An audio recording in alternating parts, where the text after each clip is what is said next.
حضور، میرا نام بدم ظفر ہے، میرے ابو کا نام ظفر احمد ہے، میری امی کا نام ناصر شہین ہے اور میں 1 جماعت سے ہوں۔ حضور، میرا پہلا سوال یہ ہے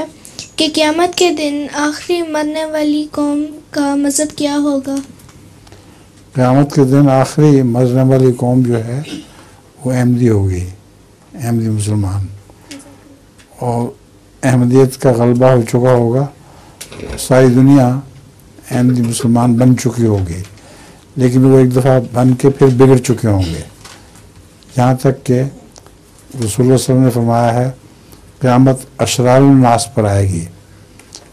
ایسے لوگوں پر آئے گی جو سب سے زیادہ شریر ہوں گے۔ حضرت مسیح علیہ السلام فرماتے ہیں کہ قیامت سے پہلے مسیح کی ایک تجلی ہوگی، حضرت مسیح آسمان سے اتریں گے مگر قہری تجلی کے طور پر۔ حضرت مسیح تو نرمی کے لحاظ سے مشہور ہیں، معاف کرنے والے، رحم دل، لیکن وہ مسیح جو ہے وہ قہری تجلی جس میں قہر ہوگا، وہ اس شان سے اترے گا اور لوگوں کو پیغام دے گا، لیکن کوئی اس کی بات نہیں مانے گا، سارے کے سارے انکار کر دیں گے، تب پھر قیامت آ جائے گی اور وہ مخلوق سب ختم ہو جائے گی۔